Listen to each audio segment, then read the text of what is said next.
তো হঠাৎ করে আপু রুমে ঢুকলাম। তা আমাকে দেখে তো পুরো অবাক হয়ে গেল। তা আমি বললাম, আপু তুমি কি করছো?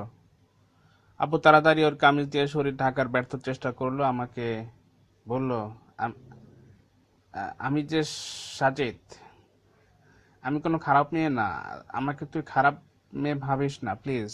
ফিজিক্যাল নিড সবারই থাকে, তাই আমি এটা করছিলাম। তুই কাউকে বলিস না প্লিজ আমার ভাই।" তা আমার নাম হচ্ছে সাজিদ। সে আসলে মাস্টারবেশন বা হস্তমৈথুন করছিল। তাই আমি বললাম, আচ্ছা না না, আমি কাউকে বলবো না। তা আমার ধনটা তখন 7 ইঞ্চি হয়ে গেছিল, আর প্যান্টের উপর দিয়ে ফুলে দাঁড়িয়েছিল। তা আমি বললাম যে তোমার এসব দেখে আমারও অবস্থা খারাপ, চলো আমরা দুইজন একসাথে দুইজনকে স্যাটিসফাই করি। কেউ কোনো দিন জানবে না, আমি প্রমিস করছি তোমার কাছে। তো আপু আমার উপর রেগে গিয়ে বলল, আমরা ভাই বোন, আমরা এসব করতে পারি না। তা আমার মাথাটা গরম হয়ে গেল। আমি বললাম যে তাহলে আমি কালকে আম্মুকে বলবো যে আপু রাতে খারাপ কাজ করে। তা আপু সাথে সাথে আমার হাত ধরে বলল, প্লিজ ভাই, এ কাজ করিস না, আম্মু আব্বু আমাকে শেষ করে ফেলবে। তা আমি বললাম, তাহলে যা বললাম তাই করো। তা আপু বলল, ঠিক আছে, কিন্তু কোনোদিন আমি আর তুই ছাড়া যাতে কেউ এসব ব্যাপারে কেউ না জানে। তা আমি বললাম, ওকে মাই সিস্টার। তখন আপু আমার প্যান্টের দিকে তাকালো আর বলল, তোর ওইটা তো বড়। আমি বললাম, তোমার ফিগার দেখি এত বড় হয়ে গেছে। তা আমি তখন আপুর শরীর থেকে ওর কামিজটা সরিয়ে দিলাম। আপু বলল, তুইও তোর প্যান্টটা খুলে আমার পাশে শুয়ে পড়। আমি আমার প্যান্টটা খুলতেই আমার 7 ইঞ্চি ধনটা বের হয়ে আসলো। আপু হা করে আমার ধনের দিকে তাকিয়ে থাকলো। আমি বললাম, এভাবে তাকিয়ে কি দেখতেছো? আপু বলল, আমার তো ধনটাকে খুব ধরতে ইচ্ছা করছে আর কি। তা আমি বললাম, ধরো, যা খুশি তাই করো। তো এরপর আমি সব ড্রেস খুলে আপুকে বললাম, বিছানায় চলো। এরপর দুজন একসাথে নেকেড অবস্থায় বেডে শুয়ে পড়লাম। তা আমি ফার্স্ট কোনো মেয়ের বডিতে হাত দিলাম আর কি। তা আমার পুরো বডিতে মনে হলো যে কারেন্টের শক খেলাম। তা আমি আপুর লিপগুলোকে মানে ঠোঁটগুলোকে চুষতে শুরু করলাম। আপু আমাকে খুব শক্ত করে ধরে আমার মুখের ভেতর জিভা ঢুকিয়ে দিল। তো প্রায় 5 মিনিট আমরা কিস করলাম। এরপর আমি আপুর দুধগুলোকে চুষতে শুরু করলাম। তো আপু পাগলের মতো আমার মাথাটাকে ওর দুধের সাথে চেপে ধরতে লাগলো আর উফ আফ ও ও করতে লাগলো। তা আমি একটা চুষতেছিলাম আর একটা মানে একটা দুধ চুষতেছিলাম, অন্যটা হাত দিয়ে টিপতেছিলাম। তো আপু বলল, ও সাজিদ, জোরে জোরে টেপ আমার দুধগুলোকে। তা আমি তারপর অন্য হাত দিয়ে আপুর সোনায় হাত দিলাম, মানে তার ভোদায়। তখনই আপু কেঁপে উঠলো। তারপর সোনাটা পুরো ভিজা ছিল। আমি আর নিজেকে সামলাতে পারলাম না। এবার আমি নিচের দিকে গেলাম আর আপুর পা দুইটাকে ফাঁক করে কিছুক্ষণ তাকিয়ে থাকলাম। আপু বলল, সাজিদ আমি আর পারছি না।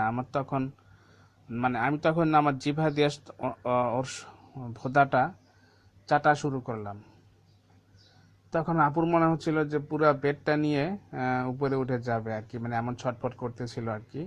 আর শুধু আহ ও আউ আউচ, জোরে জোরে, আরো জোরে চোষ, এসব বলতেছিল আর কি। তো এরপর আপু কোমর উপরের দিকে উঠিয়ে আমার মাথাটা ওর ভোদার মধ্যে 2 হাত দিয়ে চেপে ধরলো। আমার নাক ঠোঁট সবকিছুতে আপুর মাল লেগে গেল। আমি খুব জোরে জোরে 2টা আঙ্গুল ঢোকাচ্ছিলাম ওর ভোদায়, আর আমার জিহ্বাটা যতটুকু যায় ভিতরে ঢোকাচ্ছিলাম। তা আপুর পুরা শরীর কাঁপতে শুরু করলো। 2 পা দিয়ে আমার মাথাকে সোনার মধ্যে চেপে ধরলো। তারপর তার সোনার সব মাল আমার মুখের ভেতর ফেললো। তা আমার তখন পুরা শরীরে আগুন জ্বলতেছিল। আমি বললাম, আপু আমার ধনটা চুষে দাও না প্লিজ। তা আপু বললো, অবশ্যই চুষবো। আপু উঠে আমার ধনটা 2 হাত দিয়ে ধরে একটা টিপ দিল। ধনটা আরো ফুলে উঠলো। আপু তখন ধনটা মুখে নিয়ে আস্তে আস্তে চুষতে শুরু করলো। আমার মনে হচ্ছিল তখনই আমার মাল বের হয়ে যাবে। আমি ধনটা বারবার আপুর মুখে চেপে ধরছিলাম। তো আমার 7 ইঞ্চির ধনটা আপু পুরো নিতে পারছিল না। প্রায় 5 মিনিট আপু আমার ধনটা চুষলো। এখন আমি আপুকে বললাম, আমি সোনার মধ্যে ঢুকাবো আর কি। তা আপু বললো, আমি তো ভার্জিন, কখনো কারোর সাথে সেক্স করিনি, শুধু আঙ্গুলি করেছি বা ফিঙ্গারিং করেছি আর কি। তো ফার্স্ট টাইম তো অনেক ব্যথা হবে আর কি। তখন আমি বললাম, আমিও ভার্জিন, তবুও চলো চেষ্টা করি আর কি। আমি আপুর উপর উঠে পা দুইটা ফাঁক করে ধরলাম। এরপর আমার ধনটা আপুর সোনার সাথে ঘষতে আরম্ভ করলাম। তা আপুর মাল বের হওয়া শুরু হলো। ও আহ করে উঠলো। আমার ধনটা পুরো মালে ভিজে গেল। আমি এরপর আস্তে আস্তে ধনটাকে ফুটার মধ্যে সেট করলাম আর একটু চাপ দিলাম। আপু সাথে সাথে ও ও অনেক ব্যথা, প্লিজ আস্তে। তো এই বলে বেডশিটটা 2 হাত দিয়ে খামচে মেরে ধরলো আর চোখ দিয়ে পানি বের হয়ে গেল। আমি বললাম, আর একটু কষ্ট করো, একটু পরেই ভালো লাগবে। আমি স্লোলি চাপ দিতে লাগলাম আর ধনটা ঢুকাতে লাগলাম। আপু চিৎকার করে উঠলো, ব্যথা, আস্তে ঢুকা প্লিজ। আপু 2 হাত 2 পা দিয়ে আমাকে অনেক শক্ত করে জড়িয়ে ধরলো আর আমার পিঠে খামচে দিয়ে ধরলো। আমি ধনটা তার ভোঁদার মধ্যে ঢুকিয়ে আপুকে কিস করতে লাগলাম, তো দুধগুলো টিপতে লাগলাম। এরপর ধীরে ধীরে আপুকে চুষতে শুরু করলাম। আপুর পুরো শরীর কাঁপতে লাগলো আর মনে হলো আপু আস্তে আস্তে রিল্যাক্স হচ্ছিল ও আরাম পাচ্ছিল। আমি আমার স্পিড একটু বাড়িয়ে দিলাম। আপু আমাকে খেয়ে ফেল সাজিদ, পুরো ধনটা আমার ভোঁদার মধ্যে ঢুকিয়ে দে, আমার আদরের ভাই, আমি তোকে খেয়ে ফেলবো, আমি তোকে ছাড়বো না। তা আপু কোমর উপরের দিকে উঠিয়ে আমার সাথে তালে তাল মিলাতে লাগলো। এরপর আমি আপুকে বললাম, আমি শুই, তুমি আমার উপর উঠে করো।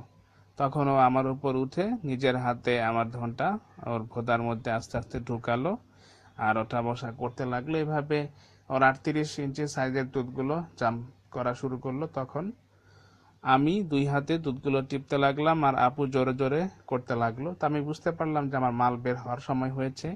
আমি আপুকে আবার নিচে রেখে উপরে উঠলাম। এবার আমি খুব জোরে জোরে ধনটা ঢুকাতে আর বের করতে লাগলাম।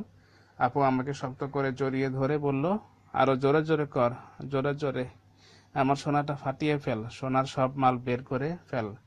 আমি আর পারছি না সাজিদ, আমার জল খসবে এখনই। তো আপুর পুরো বডি কাঁপতে লাগলো আর মোচড়াতে শুরু করলো। আপুর মালে আমার পুরো ধনটা ভিজে গেল, রস বিছানায়ও পড়লো। আমিও 3-4 বার খুব জোরে জোরে ঢুকালাম আর বের করলাম। এরপর তাড়াতাড়ি ধনটা বের করে আপুর দুধগুলোর উপর আমার সব মাল ঢেলে দিলাম। আমার মনে হলো এত মাল আমার কখনো বের হয়নি আর কি। তো আমার যখন মাল বের হচ্ছিল তখন আপু ধনটাকে ধরে আমার পিচিগুলোকে আদর করতেছিল আর কি। আমি খুব টায়ার্ড হয়ে আপুর পাশে শুয়ে পড়লাম আর আপুকে কিস করলাম। আপু বলল, আমি জীবনে এত আরাম পাইনি যা তুই আজ আমাকে দিলি। তা আমি বললাম যে তোমার যখন দরকার হবে আমাকে বলবা, আমি তোমাকে আরাম দিয়ে দেব। তখন আপু আমাকে বলল, সাজিদ ভাই আমাদের সিক্রেট সম্পর্কের কথা কাউকে বলবি না, আমার কাছে প্রমিস কর। তা আমি বললাম, আপু প্রমিস। আপু টিস্যু দিয়ে তার দুধগুলোকে মুছে আমাকে জড়িয়ে ধরে নেকেড অবস্থায় শুয়ে গেল আর আমরা দুজনেই ঘুমিয়ে পড়লাম।